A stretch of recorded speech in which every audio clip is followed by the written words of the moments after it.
19번부터 회귀 분석과 관련된 문제입니다. 어떤 승용차의 가격이 출고 연도가 지남에 따라서 얼마나 떨어지는가를 알아보기 위하여 이 승용차에 대한 중고 판매 가격에 대한 조사를 하였습니다. 사용 연수와 중고차 가격과의 관계를 보기 위해서 적합한 분석 방법은 사용 연수는 X인가요? 중고차 가격은 Y이고요. 이들 X, Y 사이에 어떠한 관계가 있나요? 라는 분석 방법에는 두 가지가 보이는데요. 첫 번째는 상관 분석이에요. 상관성이 있네요. 그런데 아래 답에는 상관 분석이 없어요. 두 번째는 X, Y를 잘 연결하여 회귀 직선을 찾는 회귀 분석이에요. 아래 보니까 회귀 분석도 1번 단순 회귀 분석, 2번 중회귀 분석 두 가지예요. 답은 단순 회귀 분석이죠. Y가 X 하나의 영향을 받는, 그래서 변수가 하나이면 단순. 중회귀 분석은 X1, X2 이렇게 여러 개가 Y에 영향을 주는 거죠. 해설을 읽어보겠습니다. 회귀 분석은 자료를 통해 독립변수와 종속변수 간의 함수 관계를 통계적으로 규명하는 통계 분석 방법으로 독립변수에 따라 종속변수의 변화를 예측하기 위해서 사용된다. 따라서 승용차 가격 Y가 출고 연도 X에 따라서 얼마나 떨어지는지 알고 싶은 거죠. 회귀 분석. 그런데 독립변수가 출고 연도 하나입니다. 이럴 때 단순 회귀 분석을 선택한다라고 하죠. 단순 회귀 분석, 다중 회귀 분석 두 가지의 다른 점은 단순 회귀 분석은 y hat은 a 플러스 bx 이렇게 x 하나에 대한 내용이라면 중회귀 분석, 다중 회귀 분석은 a 플러스 b1 x1 플러스 b2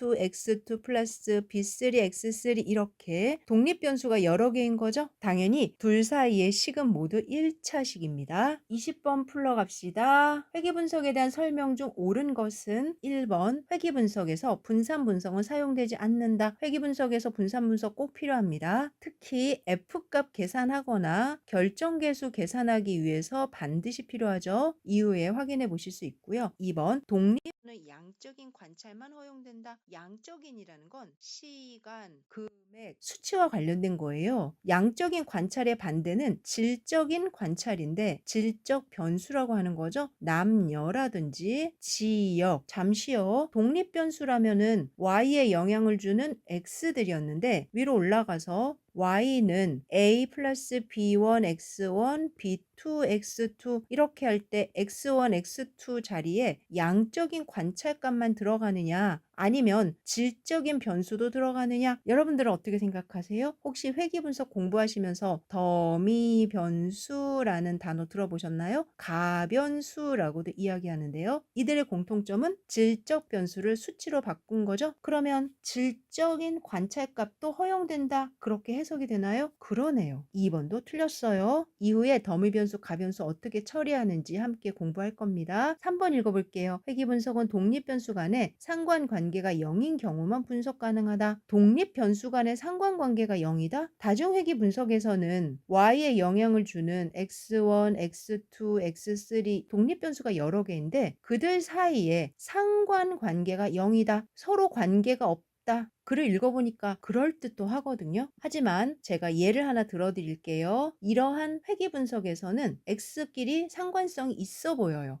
공부 시간 하나의 변수이고 문제 풀이 시간 또 하나의 변수예요. 이 두 변수가 시험 점수 Y에 영향을 주는지 궁금합니다. 따라서 연구자는 Y는 A 플러스 B1, X1 플러스 B2, X2 두 변수에 대한 회계식을 만들고 싶은 거죠. 그런데 여러분들도 예측하듯이 공부 시간과 문제풀이 시간 상관이 있죠. 학생들 중에는 공부 시간 자체가 문제풀이 시간일 수도 있고 문제풀이를 공부 시간으로 생각하는 학생도 있잖아요. 그럼에도 불구하고 이렇게 연구하는 게 가능한가요? 가능합니다. 분명한 건 위로 올라가서 독립변수 간의 상관관계가 0이 되는 것이 좋아요. 그래야 서로 영향을 주지 않고 독립적으로 필요하거든요. 그렇다고 해서 상관관계가 0인 경우만 분석 가능하다? 그렇게 이야기를 할 수는 없습니다. 1번도 틀렸다. 3번도 틀렸다. 그러면 마지막에 남는 4번만이 답이죠. 회귀 분석에서는 F 검정이 사용된다. 1번에서도 이야기를 했어요. 분산 분석표를 이용한다는 건 F 검정을 하겠다는 뜻이거든요. T 회귀 검정은 회귀 개수에 대한 검정에서 사용됩니다. 이후에 F 검정으로도 연습하고 T 검정으로도 연습하고 회귀 분석에서는 두 검정법을 동시에 사용해야 됩니다. 아래 해설에도 회귀 모형의 유의성 검정은 F 검정을 사용할 거고 회귀 개수의 유의성 검정은 T 검정을 사용할 거다. 이렇게 두 가지 검정을 모두 사용하는 곳이 회귀 분석이다. 그래서 회귀 분석을 이해하려면 지금까지 공부한 내용이 잘 다져져 있어야 된다. 이런 이야기도 하고 어떤 분은 회귀 분석이 통계의 꽃이다. 이렇게 이야기도 합니다. 이번에서 양적인 관찰값에 상응해서 범주형 변수, 질적인 변수에 대해서 가변수, 더미 변수 만들어서 회귀 분석하거든. 그러니 양적인 관찰값만 허용되는 건 아니야. 다시 한번 확인해 드렸고요. 21번으로 가봅시다. 상관분석 및 회귀 분석을 실시할 때 설명으로 틀린 것은 상관분석과 회귀 분석은 밀접한 관계가 있죠. 먼저 산점도를 그린다는 거, 그래서 그들 사이에 어떤 관계가 있는지 시각적으로 확인해야 된다는 거, 그리고 상관성이 확인이 되어야 회귀 분석을 실시할 거라는 거. 하지만 둘 사이에 확실한 차이점, 상관 분석은 X와 Y를 동시에 보는 거고 회귀 분석은 X에 의해서 Y가 어떻게 영향을 받았는지 인과관계라는 거.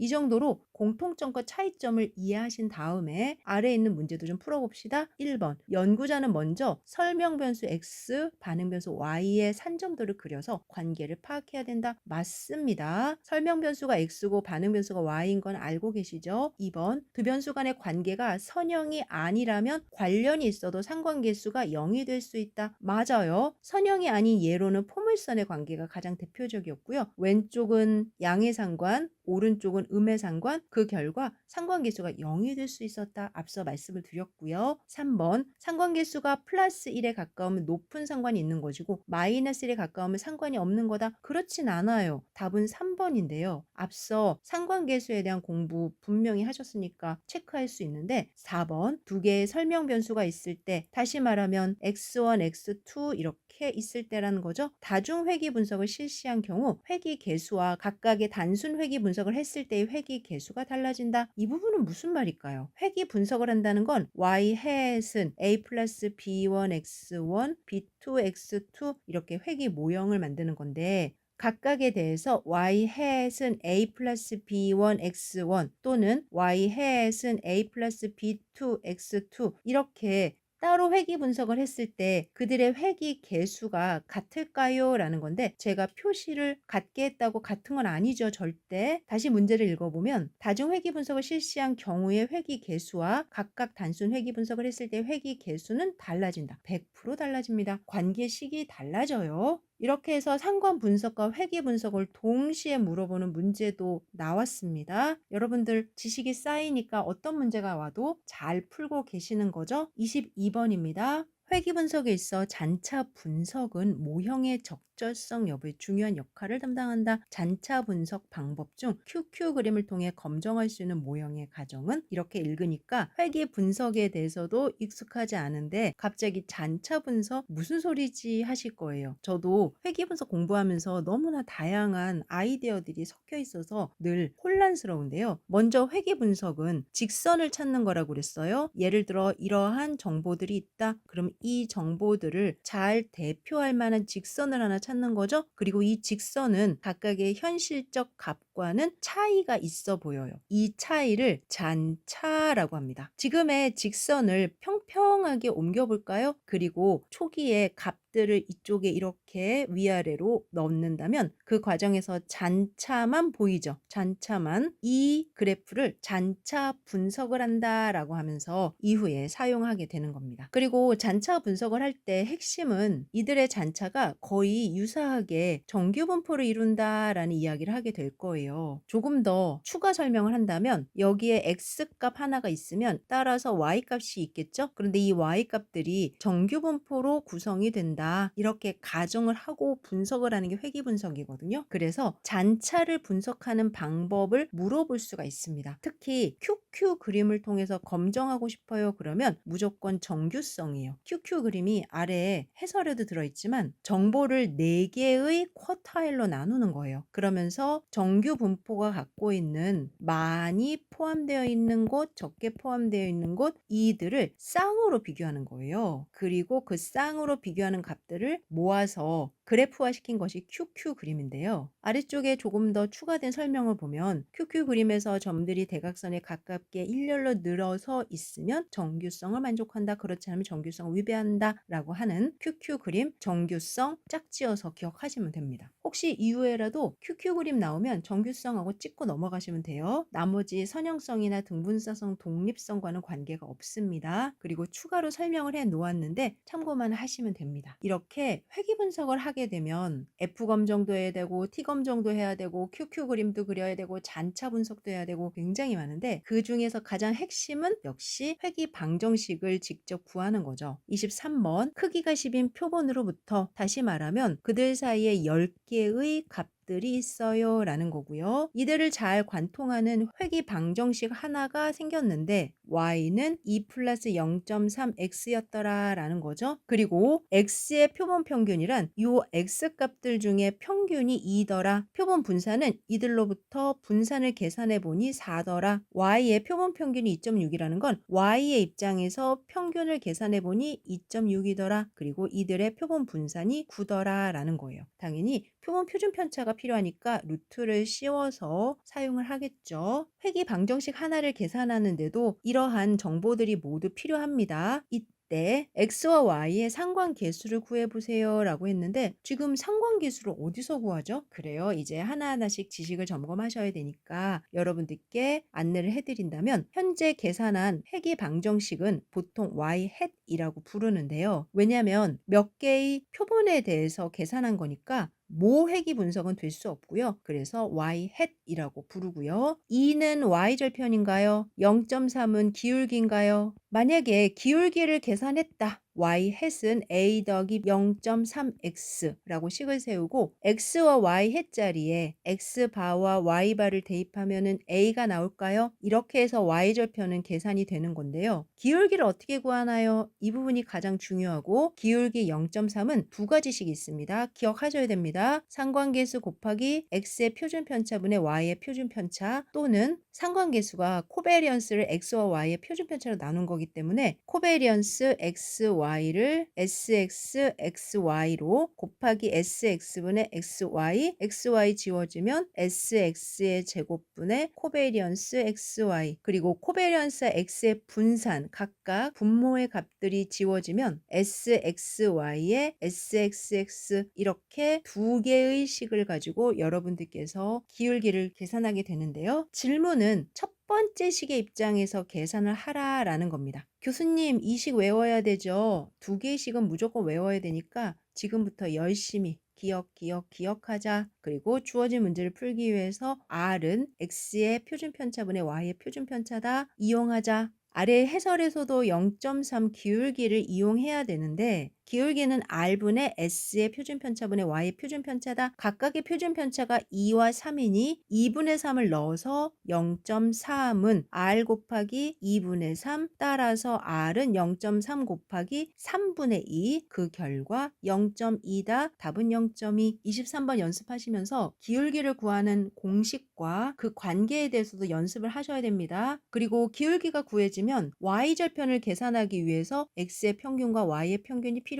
그래서 일부러 그림을 하나 그려드린 거예요. X의 평균, Y의 평균을 중심으로 X들의 표준편차, Y의 표준편차도 있고 회귀식도 계산할 수 있고 이후에 잔차에 대한 이야기도 할 거다 말씀을 드렸고요. 24번에서 회귀직선을 구해보도록 합시다. 자료의 개수가 12개인 자료에서 독립변수 X와 종속변수 Y 각각으로부터 평균은 2와 3이고 분산은 모두 1인 그리고 X와의 표본 상관계수가 0.5임을 알았다고 합니다. 정보가 꽤 많죠. X반은 2, Y반은 3, 분산이 1이니까 각각의 표준 편차도 1, 상관계수 0.5. 질문은 X, Y에서 회귀 직선을 추정해봐라 라는 거죠. 1번 기울기를 계산하자. 기울기는 R 곱하기 SX분의 XY 따라서 0.5. 2번 Y절편을 계산하자. Y는 A 플러스 0.5X X와 Y 자리에 평균을 대입하는 거죠. 2Y 2와 3, 그 결과 A는 2. 따라서 최종적으로 기울기 0.5 찾아주시고요. Y절편 2 찾아주세요. 4. 24번 정도의 문제를 잘 연습하시면 추정된 회귀 직선도 직접 구할 수가 있는 거죠. 문제 잘 푸셨고요. 그런데 교수님, 이렇게 모두 다 구하는 게 쉽지 않은데 다른 아이디어 없을까요? 하나가 있는데요. 표본 평균 2와 3을 회귀 직선이 반드시 지나야 되거든요. x에다가 2를 대입해 보는 거예요. 그 결과 y가 3이 되느냐, x에 2를 대입해서 y가 3이 되느냐. 그러면 답은 4번 하나밖에 없어요. 오호, 그 방법도 좋은데요. 맞아요. 따라서 표본 평균 2와 3을 대입해서 찾는 것 권장사항. 하지만 회귀 직선을 바로 계산해야 될 때가 있으니까 두 가지를 겸해서 사용하시면 되고요. 해설해 보니까 기울기를 구하는 방법 중에서 r 곱하기 x의 표준 편차분의 y 표준 편차 사용해서 기울기 0.5를 계산했고, y절편 계산하기 위해서 x바 y바 대입한 결과 2가 나왔다. 따라서 추정 회귀식 y 햇은 2 더하기 0.5x이다.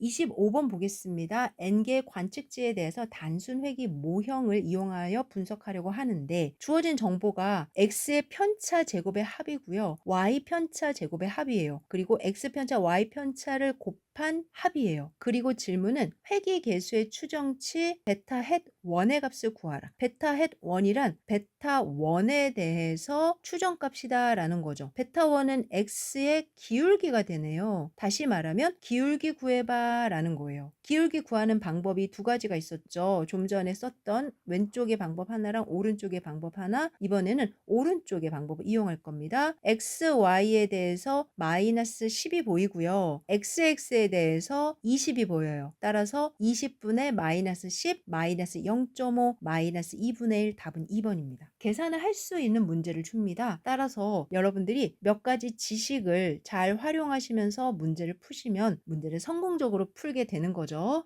다음 페이지 26번에도 단순 회귀 모형인 회귀 직선을 추정하게 되는데요. 이번에도 x바 주었고 y바 주었고 sxx, xyy, sxy 주었어요. 오호, 그러면은 112.1을 40.9로 나누면은 기울기가 나오겠죠? 플러스 2.74가 되고요. x바 y바 x자리 y자리에 직접 넣으면 y절편이 나온다고 그랬죠? 따라서 답은 2번이 되네요. 이렇게 몇 번 시도해 보면 여러분들도 바로바로 베타1의 추정값 b1을 계산할 수 있고, 베타0의 추정값 b0를 계산해서 y 햇은 하고 추정 회귀식을 완성할 수가 있는데요. 또 다른 팁이 있다면 x바와 y바를 식 각각에 대입해서 2.74에 5.9를 곱하여 마이너스 1.07 또는 1.07과 비교를 하면은 15.1이 되더라. 이렇게 해서 문제를 풀 수도 있다. 중요한 거는요, 풀리는 문제가 있고 풀리지 않는 문제가 있더라고요. 그래서 제가 먼저 원론적으로 계산하는 걸 자꾸 강조해 드리고 있는 거예요. 이렇게 해서 다양한 회귀 직선을 추정하고 있는데요. 이번에는 27번입니다. 단순 회귀 분석을 적용하여 자료를 분석하기 위하여 열상의 독립변수와 종속변수의 값들을 측정하여 정리한 결과가 다음과 같다. 이번에는 x값들을 모두 합해서 39, x제곱값들을 합해서 193, y값들을 합해서 35.1, y제곱을 합해서 130.05, xy의 곱을 합해서 152.7, 왼쪽에 있는 식과 오른쪽에 있는 식은 달라요. 따라서 26번처럼 나올지 27번처럼 나올지 몰라서 두 가지를 동시에 제시했고요. 공통적으로는 알파 대신에 A, 베타 대신에 B를 계산해야 되는 거잖아요. 그래서 y 햇은 A 더하기 bx, A와 B를 찾아야 되는데, A를 찾는 방법은 x의 평균 3.9, y의 평균 3.51을 대입해서 찾으면 되는데, B를 찾는 것, 기울기 찾는 방법에 대해서 다시 고민을 좀 해봐야 될 것 같아요. 앞서 두 가지 드렸죠. B를 계산할 때에는 R의 sx분의 xy 또는 sxy를 sxx로 나눈다. 각각에 대해서 하나씩 경험을 해보셨는데, 이번에도 이 중에 하나를 선택해야 되고 저는 오른쪽 거를 선택하고 싶다 이거예요. 오른쪽 거를 선택하려면 왼쪽에 있는 예시 중에 이 결과와 이 결과가 필요해요. 여러분들도 동의하시죠? 그리고 각각에 대해서 주어진 자료들을 어떻게 이용하면 좋을까? 한 가지만 추가로 알려드릴 테니까 혹시 여력이 되시면 함께 기억해 주시면 좋을 것 같아요.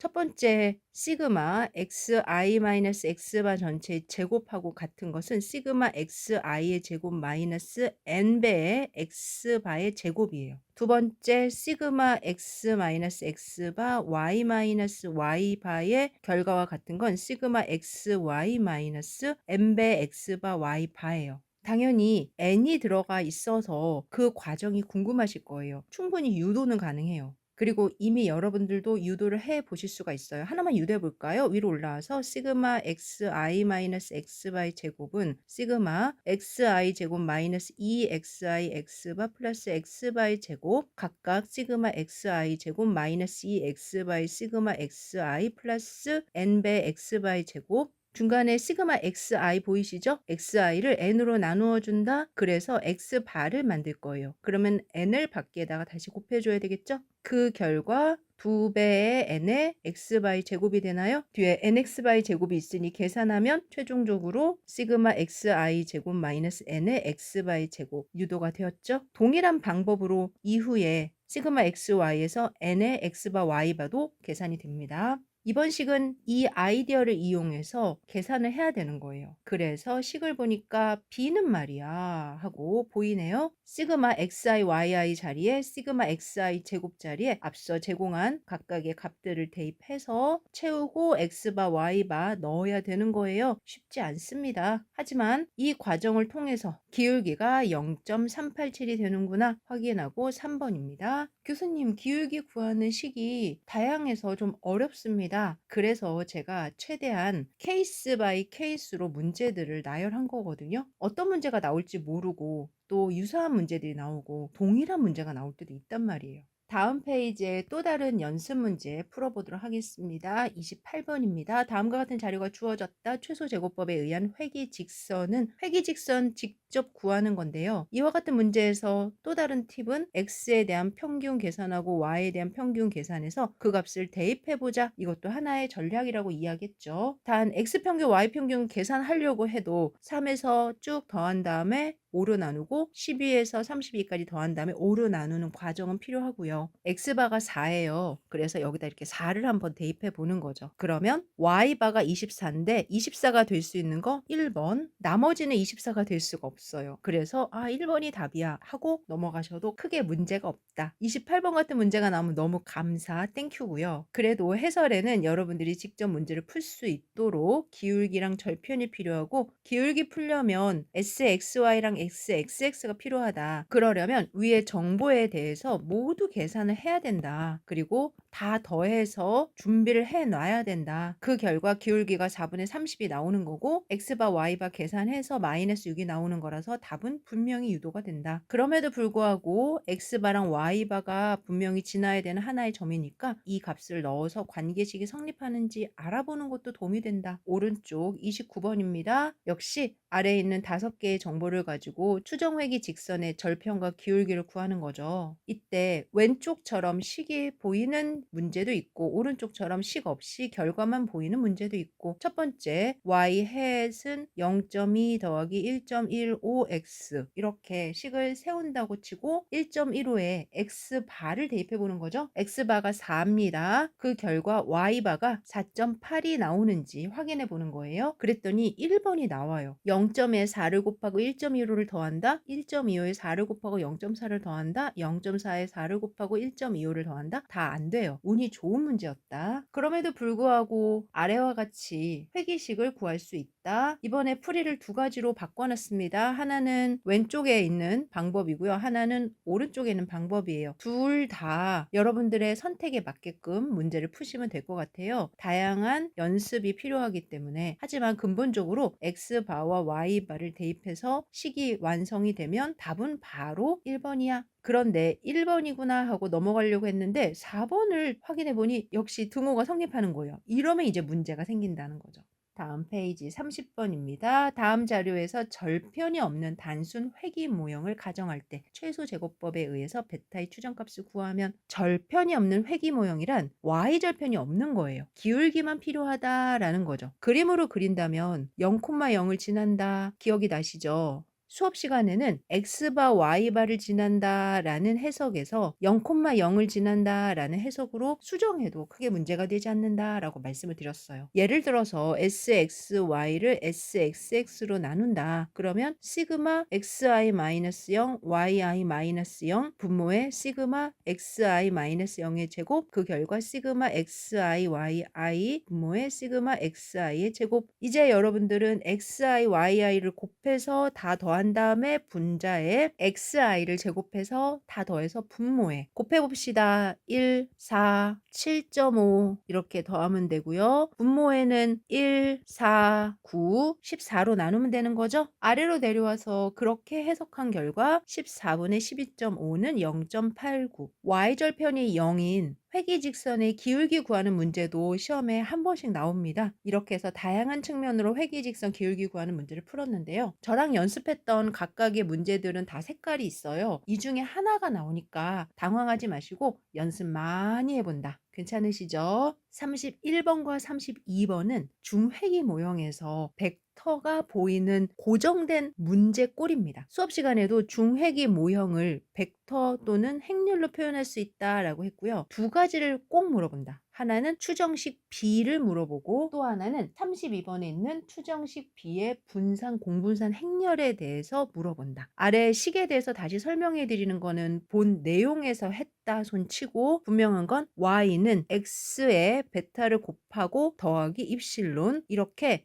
관계식들이 완성이 된다. 그랬을 때 연구자가 원하는 건 베타를 구하는 거죠. 각각이 모두 회기 계수니까요. 그 과정에서 베타의 추정식인 b는 어떻게 된다라고 설명을 해야 돼요. 그러면서 제가 x 프라임 x 전체의 마이너스 1 인버스를 보세요. 이렇게 이야기하면서 2번과 4번에 집중하세요 라고 했어요. 괄호에 x 프라임 x 전체의 인버스, 괄호에 x 프라임 x 전체 인버스, 그리고 x 프라임 y가 있어야 됩니다. 4번이 답인데요. 추정식 b에 대해서는 x 프라임 x 전체 인버스의 x 프라임 y고요. 다음 페이지에 있는 베리어블 b를 계산할 때는 x 프라임 x의 전체 인버스의 시그마 제곱. 31번과 32번은 고정적으로 나옵니다. 변형돼서 나온 적을 본 적이 없어요. 따라서 바로 x 프라임 x 전체 마이너스 1 인버스라고 부르고요. 역시 인버스 x 프라임 y냐 시그마 제곱이냐 둘 중에 하나가 시험에 나온다. 혹시 계산해봐라, 계산하면 얼마다 이런 문제 안 나올까요? 절대 안 나와요. 절대. 지금 보이는 문제 31번 그대로 또 위에 32번 그대로 아셨죠? 너무 당황하지 마시고 해설을 읽어봅시다. 제시된 모형에서 최고 제곱법에 의해서 베타의 추정식 B는 이렇게 구한다. 얘를 정규방정식이라고 그래요. 정규방정식 이후에 선형대수와 같은 수학에서 조금 더 전문적으로 배우게 되는 거고요. 통계 쪽에서는 이렇게 생긴 결과가 있어요 까지만 하겠습니다. 32번도 마찬가지겠죠? 독립변수가 K개인 중회기 모형에서 벡터로 표현한 거예요, 여러분. 그리고 조금 수정이 필요한데 벡터로 표현할 때는 보통 고딕으로 표현합니다. 이렇게요. 제가 지적해드리고 싶은 건 이 자리가 바뀌어야 된다라는 거예요. 그렇지 않으면 곱셈이 안 됩니다. 또는 위치를 달리해야 되는 거예요. 우선은 그렇다 손치고 질문은 베타의 추정량 B의 분산, 공분산, 행렬, 베리언스 B를 찾아봐 라는 거예요. 이건 또 뭔 소리야? 모르겠어. 괜찮아. 뭐만 찾으면 돼? 괄호하고 x 프라임 x 전체 인버스 있나요? 한 개, 두 개요. 그리고 뒤에 시그마 제곱 있나요? 1번에 있어요. 그래서 답은 1번이에요. 3번은 k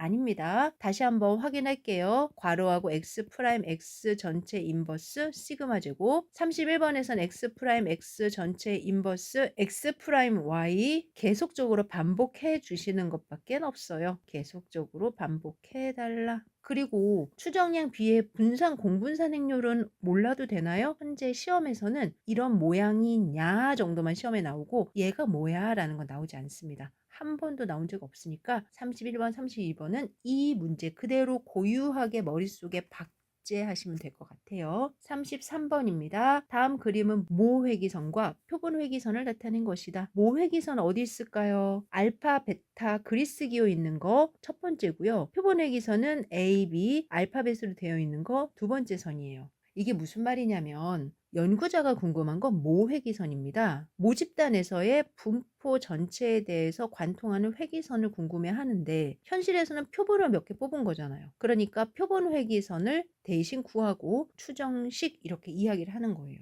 한 가지만 체크할게요. X축 위에 이 점 위치에다가 XI라고 쓰시고요. 위로 올라가서 검은색 점 찍으시고 왼쪽에다 YI라고 적으세요. 다시 말하면 키가 160일 때 몸무게가 58kg였어요 하면서 점이 하나 생긴 거죠. 그리고 키가 160인 사람들 모두 모으면 몸무게가 여기도 있고 여기도 있고 여기도 있고 여기도 있고 이렇게 있을 거라는 거잖아요. 그리고 그들은 회기선을 기준으로 정규 분포를 이룰 것이다. 이런 이야기를 앞서 했던 거예요. 기억이 나실까요? 다시 지우고 그 과정에서 모집단에서의 모 회기선의 점은 이쯤일 것이고 표본 회기선의 점은 이쯤일 거다라고 비교를 하는 거죠. 질문은 잔차에 해당하는 것은 그랬어요. 기억하십시오. 모 회기선과의 차이를 오차라고 하고 표본 회기선과의 차이를 잔차라고 합니다. 이후에 분산 분석표 그리게 되면 잔차란 단어를 한 번 더 쓰시게 될 거예요. 따라서 답은 A가 되고요. B는 오차다. 오차. A가 잔차다. 잔차. 아래 보니까 residual 잔차와 error 오차가 구분되어 있는데 잔차는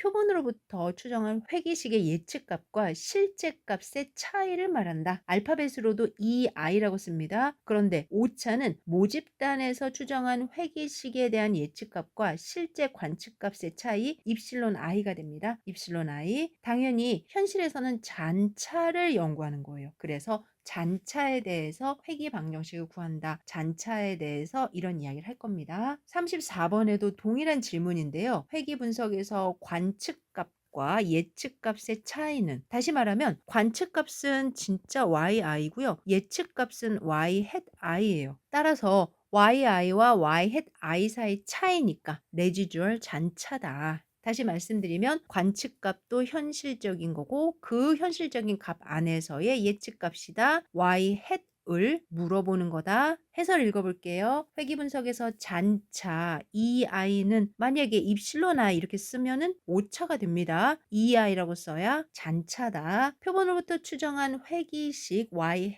과 관측값 yi 사이의 차이를 이야기한다. 현실 안에서 모집단의 모든 자료를 측정하기 어렵기 때문에 일부의 자료인 표본만을 선택해서 회귀식을 얻기 때문에 잔차를 기준으로 회귀식의 최적의 회귀 개수를 추정하는 것. 이후에 n개에 대해서 n개를 뽑아서 이런 이야기를 할 때도 모두 잔차에 대한 거고 당연히 잔차를 가지고 우리는 최적의 회귀 개수를 추정하게 되는 거죠. 34번 잘 푸셨고요. 35번입니다. 변수 xy에 대해서 n개의 자료에 대한 단순 회귀 모형을 적합시키는 경우 여기까지 읽으니까 베타0, 베타1 햇도 안 보이고요. 그리고 입실론 i라고 하니까 오차에 대한 거죠. 따라서 모회귀 모형에 대한 설명인데요. 이때 잔차 이 i에 대한 성질이 아닌 것은 다시 말하면 앞서 그림에서처럼 모회귀 모형이 있지만 표본으로부터 표본 회귀 모형을 만들 거다. 그리고 xi에 대해서 yi를 두고 회귀 모형에서의 y i와 그들의 차이인 ei를 이야기해 보려 한다. 그러면 이 위에 이 아이들이 꽤 많겠죠. 여러분들이 앞서도 봤지만 그리고 이 아이는 최적의 회귀식과 관계에서 좌우에 각각 놓일 것 같죠. 따라서 이 아이를 모두 더하면 0이 된다. 설득력 있나요? 맞습니다. 왼쪽에 보니까 이 아이를 모두 더하면 0이 된다. 됐습니다. 그리고 2번하고 4번을 연결지어서 보셔야 돼요. 이 아이에 xi를 곱한 다음에 다 더하면 0이고요. 이 아이에 yi를 곱한 다음에 다 더하면 0입니다. 수업 시간에도 말씀드렸는데 제가 직접 해보니까 확인이 된다. 이때 외우는 방법은 이 아이가 이거잖아요. 그러면은 x랑도 곱하는 거예요. x 위아래 또 y하고도 곱하는 거예요. 위아래 3번 같은 경우는 이 아이와 y를 곱하는 거거든요. 그러면 이 아이와 y를 곱한다?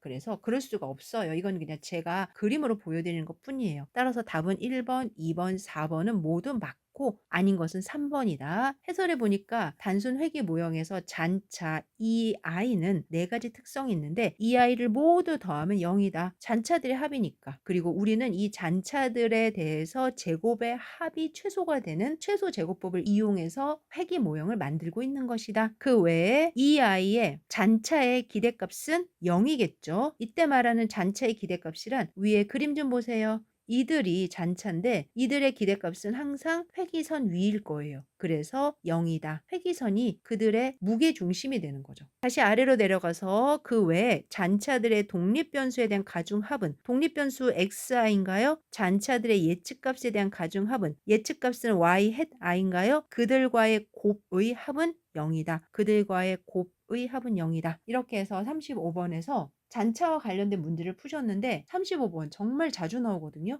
제가 문제로는 하나만 드렸는데 지금의 4 가지 관계 꼭 기억하셔야 됩니다. 시험에 정말 자주 나와요. 잊을만 하면 나오고 잊을만 하면 나오고. 그리고 y 이런 거 안 됩니다. x와 y 핵과 곱했을 때 0이다. 꼭 기억하셔야 돼요.